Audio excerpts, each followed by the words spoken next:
Welcome to the 2021 Cameron Heights Black History Month Assembly. 2020 was a significant year for many reasons, one of which being the Black Lives Matter movement.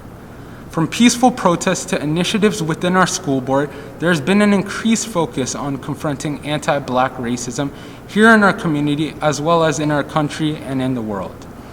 This has helped us to spark important conversations about racial justice and systemic racism in every corner of our society. The Assembly this year hopes to further that conversation by focusing on Black pride and highlighting what Black History Month means to our local community. We will celebrate Black pride through stories, spoken word, music, and arts. With that, I invite you to enjoy the amazing art of Cameron Heights students, connect with the stories, and listen closely to the words of inspiring local Black community members. To start off our assembly, we have an original piece performed by Naros called All My Heroes.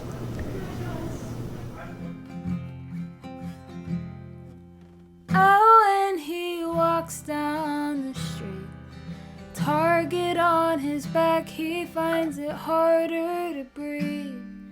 With every step he takes, he's getting further from peace, 'cause they don't believe him.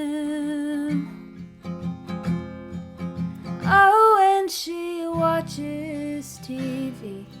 All the girls are prettier than she'll ever be. She walks the walk, she brushes it off, 'cause they'll never see the heart that she keeps in. Oh, but I'd make sure freedom feels free, because all of my heroes look nothing like me, and I'd hold them and heal them and make sure they're seen, 'cause they are the light that the universe needs. And oh, oh, oh, oh, oh, oh, oh,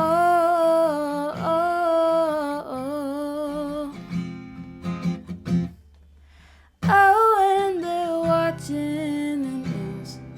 Remember what their mama said, that they'll never choose, 'cause no one else has had to walk around in their shoes. A battle that they'll never lose. Oh, what a terrible way to grow up alone, when your country feels more like a house than a home, and they hold it together. So let it be known that nothing can stop them on the way to the throne, 'cause I'll make sure freedom feels free, because all of my heroes look nothing like me, and I'd hold them and heal them and make sure they're seen, 'cause they are the light that the universe needs. Oh, oh, oh, oh, oh, oh, oh, oh, oh, oh.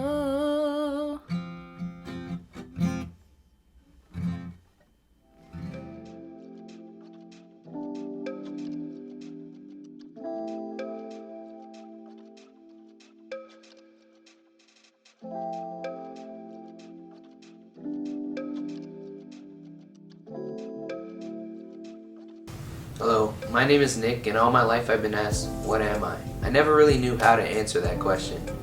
Growing up, I was always kind of looked at as exotic, as I grew up around a predominantly white area when I went to camps, etc. One thing that I really kind of struggled with was people's fascination with my hair. People would always try and touch it without my permission, which I'd always wonder, like, would they do that to someone else? I'd always ask them, please do not touch my hair, because This is something that would make anyone uncomfortable, especially at such a young age. Another thing that I've also encountered is people using the phrase, "You're not black enough to speak on this," or "You're not black," or "You're acting black," when I'm talking about issues pertaining to my community. I'd always think to myself, wouldn't anyone speak out on this? Why does what my background is define who I am as a person? This is something that I struggled with from a young age, which led to a development of identity issues, not really knowing what to identify with, and always asking myself, what will people think? Anti-black racism is not just a US problem or not just a Canadian problem, it's our problem. The time to act is now. Introducing Laura May Lindo, who has been a part of the Legislative Assembly of Ontario since 2018. We asked Ms. Lindo what Black History Month means to her. Hello to my friends at Cameron Heights. My name is Laura May Lindo, and I am the MPP for Kitchener Centre. I am actually so excited to share with you why Black History Month is so important. For me, it's an opportunity to actually center voices that aren't always centered. It's an opportunity to talk about successes for Black people, whether it's our elders or celebrating the kinds of new inventions and innovations that we have brought to Ontario, to Canada, across Turtle Island. It's also an opportunity for Black youth to see themselves reflected in places that they don't always see themselves reflected. So in a school like Cameron, all of a sudden you get to see things that remind you of your family, of your successes. And most importantly, they let you dream big because they give you an opportunity as Black students to actually see what you can achieve and know that the people around you are better all because of you. Happy Black History Month.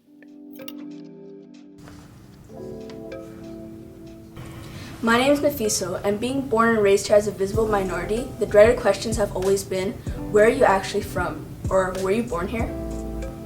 Classmates used to say, you don't look Canadian, as if Canada isn't a culturally diverse country with many groups and backgrounds. Subtle racist comments like, you don't sound Black, or you don't look Black, have become so normalized that I sometimes forget to acknowledge it as racism. A month ago, as I was talking to a lady in my community, she points at 2 men and says she hates when people come to Canada and don't put the effort into learning the language. I don't know how she knew they weren't speaking English because we were so far away from them. Speaking from my parents' experience moving to Canada, I explained to her how they could have just moved here and were still learning the language, but she just proceeds to say they've been here long enough, they should be able to speak it by now. Only people who have never experienced the difficulties of moving to a new country and learning a new language would say a comment like that. It's not enough to say that diversity is embraced in Canada if non-racialized people refuse to acknowledge the racism in our country. Next up, we have a Cameron High student, Ahmed, performing his spoken word poem, Hope for a Better World. Everywhere you go, you can see the struggle in the soil. If you dig deep enough, you can find the struggle that made this place boil. Whether it extends from the BLM movement all the way to the revolution in Sudan. All I've seen in this world is the hate I receive as a Muslim, Black man. Spreading hate and violence has become a trend nowadays. All I hope is that this nonsense is but a temporary phase. Countries going to war to gain a small worldly spoil, whether it be for economic gain, religion, or a little bit of oil. Divided by class, religion, and different skin tones. We seek freedom of speech from underneath this dictatorship throne. They won't let you speak your mind, and if you do, there's consequence. Beaten down by batons and gas canisters, and they call it self-defense. Since we colored, anything we do for our freedom is rioting. Since y'all Trump supporters break in and destroy things, it's protesting. Anything we do in this world, we get a shot to our head. While you got a 17-year-old shooting us to make sure we are dead. He doesn't receive any sentence or consequence, while George Floyd is killed over 2,000 cents. While my man Ahmed Ahmed was just killed for running. This pandemic came at the wrong time while all this chaos is occurring. When the BLM movement is protesting, all the stores closed down because of fear. When y'all Trump supporters are rioting, they let y'all in while y'all cheer. All we want in this world is justice for the loved ones we lost, including Breonna Taylor, who was killed, but at what cost? I'm really disappointed that we didn't fulfill the dream of Dr. King. All we hear nowadays is these politicians lying.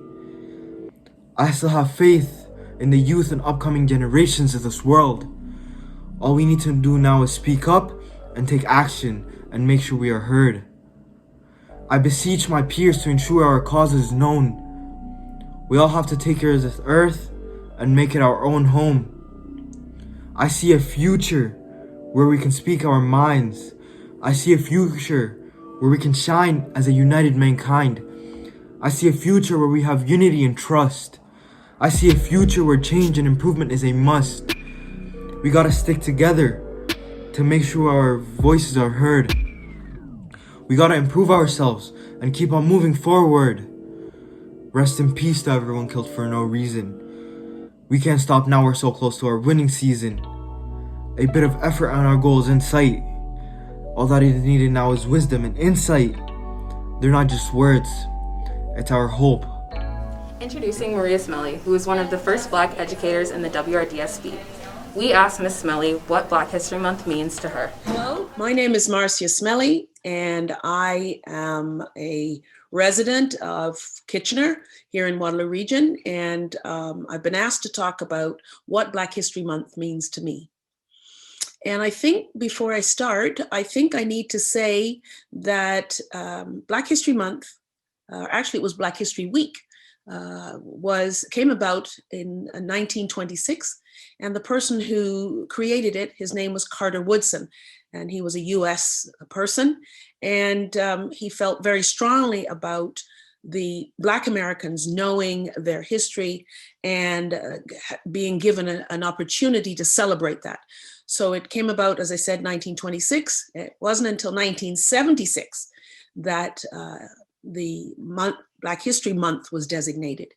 And here in Canada, it wasn't until 1995 that it was passed, I guess you would call it, in the House of Commons in 1995 by, the order was led by a woman by the name of Jean Augustine, a Black woman. And the government of Canada agreed that we would have Black History Month here in Canada. And I think that that's important that you know that it was originally conceived here in Canada to look at the accomplishments of Black Canadians, but also to look at the challenges that Black Canadians faced. And so here we are 26 years later, after the inception of Black History Month, to provide with Canadians with an opportunity to share and to learn about the presence of Black people in this country. We're going to learn about their presence, their achievements, and indeed their contributions to the larger Canadian society. But we need to recognize that Black Canadians have been here for over 400 years. And so 1 month in order to celebrate that seems like a very inappropriate amount of time. So I think it's important for us to realize that is it still appropriate to really try to cram one group of people's history into 1 month? And I'm going to suggest to you, no. What we need to do is to look at Black History Month as a launching point, but we need the other 11 months of the year to make sure that we integrate the presence of Black Canadians into as many aspects of our history and our literature and our arts and all of those dimensions that make up a country. We need to make sure that we do that in a much more inclusive way and systematic way. And I'm going to say that because we know that you can tell a great deal about a country and its people by what they deem as important enough to remember.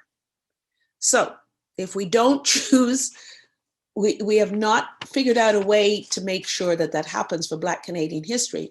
What does it tell you about how we feel that those people, how important we feel those people are? So we need to make sure that we create monuments, we create places for the stories and all of the aspects that make up a group of people. We need to incorporate that into as many dimensions of Canadian life as we can. And the reason for doing that is not only for all Canadians, but for Black Canadians themselves. It's really important to know where you've come from. That way you can chart where you're going. And it's really also important in terms of maintaining a sense of community and maintaining a sense of your culture. This country prides itself in being a multicultural country, but we have to remember that that means making room for everybody at the table. So we need to remember to do that, and that will serve, if we integrate the presence of Black people in this country, it will inspire them and create more heroes and inspire our young people to be proud of who they are and to find their rightful place in the Canadian society. So I think you hopefully understand what I'm looking for in Black History Month to serve as a point of inspiration, but it cannot be the lone stop on the train. It means the train has to keep going, and we need to make sure that the history of Black Canadians is fully integrated into as many dimensions or all dimensions of our Canadian society. Thank you. Next up, we're happy to welcome Matthew Green, who's a current member of Parliament. Today, we asked Mr. Green what Black History Month means to him. What's going on to all the incredible students at Cameron Heights, to the Black Student Union, Nick, and all the amazing students that are gathering today to celebrate Black History Month. My name is Matthew Green, and I'm the very proud Member of Parliament representing Hamilton Centre, which is not too far from you, but nevertheless, I wanted to take this time and opportunity to just share with you for a moment what Black History Month means to me. As the first person elected prior to being an MP as a city councillor in our city's over 170-year history as a person of African Canadian descent, I think it's important to share the message with you that Black History Month is not some time that happened a long time ago. It's not something that we read about and think that it is done, that our Black history is a history that we are writing each and every single day. So to all of the Black students at Cameron Heights, to all of the members of the Black Student Union, know that you have a role in writing your histories into the future Black History Months of tomorrow. And for the folks that are not coming from communities of African Canadian descent, I will share with you that this month is an opportunity for you to dig deep into the rich history of the African Canadian diaspora, going back to the confederations of these lands, but even beyond that, into the incredible contributions of continental Africa in the world, more generally speaking. So as you gather in the assembly to celebrate Black History Month, I want to share with you that it goes beyond the shackles and chains of slavery.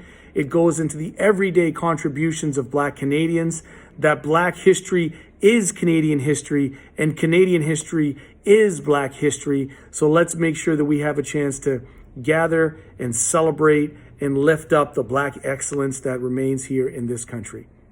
Peace. And now Justice with her original poem, The White World. I'm 4 years old when I learned for the first time that there was a difference between white skin and mine. The difference made me an outsider at school. Go away. We don't play with Black people like you. So I did. I'm 6 years old when I said I didn't want to be Black. I cried looking into the mirror until my voice cracked. Wishing I had hair like the other girls do. Here, let me straighten it for you. So I did. I am 8 years old when Trayvon Martin died. I watched the screen as his mother wept and cried. His killer walked free. They said Trey was looking for a fight.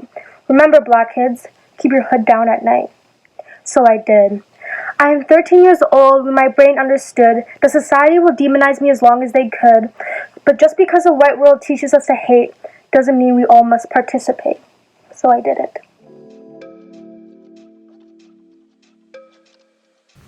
My name is Asher. All my life, I've been asked if I want to be a football player or a basketball player. Is that all I am to you? Okay. In the 8th grade, I was named the Athlete of the Year. Despite only playing one sport, the principal had said I'd be the next big thing. I told him numerous times that I wanted to be a dentist. Funny enough, he ignored all my academic achievements. This confused both me and my parents. He refused to mention my honor rolls, my math award, my French award, and my science award. This pushed me to excel in my academics to prove that black men can do more than just sports. At leadership camp, the camp leader had asked if I wanted to be the next Obama. Everyone laughed. I sat there in my embarrassment, perplexed. Is that all you see me as? The next black figure? In grade 11, an Asian guy in my class would consistently greet me by saying, "Sup, my N-word?" My face filled with visual rage and shock. I don't know why I never stood up for myself. I promise now that I will never let that happen again, and either should you. It's our honor to introduce Tianda Funke Coleman, who is a Diversity and Equity Inclusion Research Officer at Pathways to Care in the Greater Toronto Area. We asked Ms. Coleman what Black History Month means to her. Black History Month to me is a celebration of our Blackness and the celebration of our history. I think sometimes when we think about our community, we are often thinking about the things that have been done to us that have harmed us, or the things that aren't so great about our community. But for me, Black History Month is really a celebration of everything that is opposite of that. That is our greatness, our history, in spite of the things that have happened to us, racism and colonialism. It's a way to recognize the people who have come before us, who have brought us to this place, and to also recognize the people who are taking us forward, the ones who are leading the way for justice and equity and equality within Canada. I think specifically for Canada and recognizing Black History Month, it's an opportunity for us to shine a light on the people who have been here in this country and who have really done great work to promote equity, justice, and inclusion. So Jean Augustine or Viola Desmond, strong people who have contributed not only to our Black community, but to Canadian community as a whole. So for me, that's really what Black History Month encompasses. It's a looking forward, a radical hope and joy in seeing where we can go as a community, but also, looking back and seeing that people have been doing this work for a long time and being able to recognize. Hi, my name is Ahmed. Everywhere I go, people ask me where I'm from. How am I a light-skinned African? My blackness is not determined by the shade of my skin. People think because I'm not as dark-skinned, they could be racist in front of me, and it's okay. Last year when I went to the barber shop, the barber asked me where I'm from, or what's my ethnicity. I told him I am from Sudan, which is an East African country. He told me you're really light-skinned to be African. Occurrences like this caused me to ask myself, who am I? Africa is a really diverse continent, and not everyone comes in the same shade or with the same characteristics. We don't all look alike. One time when I was 10 years old, we were walking in the mall with my mom, and a person shouted terrorist at us. I was scared and I was shook. And my mom told me to ignore it and always to try to educate people about racism. She has always told me to fight for my rights and to fight against racism. Next up, we have Dr. Funke Oba, who is a researcher, social worker, and best known for her research on Black youth in the education system. We asked Dr. Oba what Black History Month means to her. First of all, Black history is not a month. It's a daily experience. And Black history is the history of humanity, the history of the whole world. January 21 was Sir Lincoln Alexander's birthday. I didn't have to wait for February to remember him. Why is he important? He was the first Black cabinet member, minister, Lieutenant General of Ontario, and so on, Chancellor of University of Guelph, so many accolades. And his mom always said to him, go to school because you're a boy, you're a Black boy. And in some ways, that's the message we get. We need to go to school to overcome blackness. But blackness is not a disease. It's not something to overcome. When he went to Africa, toured some countries in Africa, he said for the first time he stood tall because blackness meant something different there for him. And he's not the only one. Just recently in 2020, K.C. Madu became the first Solicitor General Black and Minister of Justice in Alberta. Blacks don't go to school to overcome a deficiency. Blacks are the hope, the beginning of humanity, the beginning of civilization. So understanding Black history is gaining perspective. Understanding Black history is gaining hope, inspiration, learning about our heroes and contributions, and challenging that erasure that has continued to be done about Black history that allows racism and the belief that one race is better than another to continue. We know that Black people fighting for justice actually fight for all of humanity, for a just world. Ask Biden. He knows he owes so much to Black people for the changes that are able to come about in America.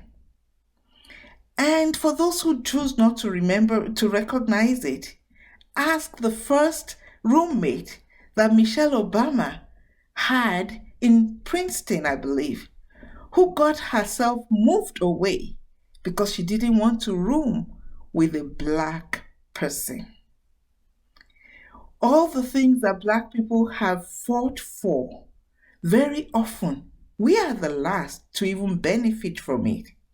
But we make the world better. So Black history is the reason, my Blackness is the reason I stand up tall, wake up tall, go into my classrooms in the university and teach from my embodied Blackness. It's the same reason you will go to school like Sir Lincoln Alexander, but not to overcome a disability, but to be the hope that the world is looking for. Because Black history is pride, hope, inspiration. We go to school, we be the best that we can be because we are whom the world has been waiting for. That is, my friends, Black history, Black and proud. Now we have Mr. Wilson telling us what Black History Month means to him. Hello, Cameron Heights. The organizers of today's assembly have asked me to speak about what Black History Month means to me. To do that, I'm going to tell you about another school principal. Mr. Wilson O. Brooks was born in 1925. In 1943, he joined the Royal Canadian Air Force and later served in Bomber Command as a bomb aimer and navigator flying over Nazi-occupied Europe. After the war, he went into teaching and was the first Black teacher hired by the Public School Board in Toronto. That was in 1952. Mr. Brooks went on to become the first Black principal in a Toronto public school and served as the principal of both Shaw and Glen Ames Junior Public Schools. This is a picture of Mr. Brooks at Shaw Junior Public School. He was also one of the founders of the Ontario Black History Society, and in that capacity, he worked to have February recognized as Black History Month in Ontario. It has been almost 70 years since Mr. Brooks started his career in education, and we need Black and racialized educators more than ever. Our students, of all backgrounds, should be able to see themselves reflected in our school staff. Mr. Brooks served his country and community in many ways, and I think it's important to honor his life and legacy. Thank you. Just a young Black girl in this scary, big world. Just a young Black girl. Is it too much to ask for a small task, that I'm not hidden behind a mask, that I feel heard. Wait, let me reword.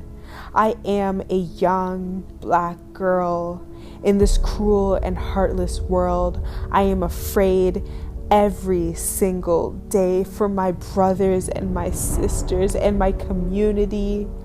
For people who look like me, I am scared, although this feeling is not shared. I leave my house holding on to my breath, hoping that I don't become the next death, that I don't become the next hashtag. This is a never-ending cycle. How can I be proud in my skin when it's seen as a weapon? But isn't that a sin? A sin that has been broken time and time again. It's exhausting. I am a young black girl, but I'm carrying the weight of a strong black woman, the absolute standard that we must live up to. I am a young black girl holding on to trauma with nowhere to go. I want to be the voice of change, but they don't hear that. Instead, I am the picture perfect target in their firing range. I am a young black girl, tired of the injustice, the unfairness that I constantly face, that surrounds me, that traps me in a box. I've had enough. I am just a young black girl who wants to grow up in a world where I can feel safe, where I am free to make mistakes, where I can be me and live carefree. But that is not the world we live in. That is far from reality. What does it take for a young black girl to survive in this world, to make peace with the fact that police will always see our skin as a weapon, or the world sees our hair as unprofessional? Maybe it's unintentional. But what does it take for a young black girl to survive in this world, to live without fear that her dad, her brother, her cousin would return home safely and not leave her in never-ending tears that would last her years? What does it take for a young black girl to be confident in her skin on the outside and within? I am a young black girl who is in desperate need of change. It cannot even be explained how tired I am. Over the years, it has been maintained, ignored, pushed to the deep brown soil. But we need to shed light that the ongoing fight is not over, not near to end. But I am just a young black girl holding on to strings of hope that I can grow up and fill the shoes of being a strong black woman. But in the meantime, I am just a young black girl. From the Cameron Heights BSU, we want to give a big thanks to everyone involved and those who made this year's assembly possible. Black History Month is a time where we can celebrate Black brilliance and be proud of our accomplishments. We want to encourage you to take this time to educate yourself outside of this month and make Black History Month every month. Thank you.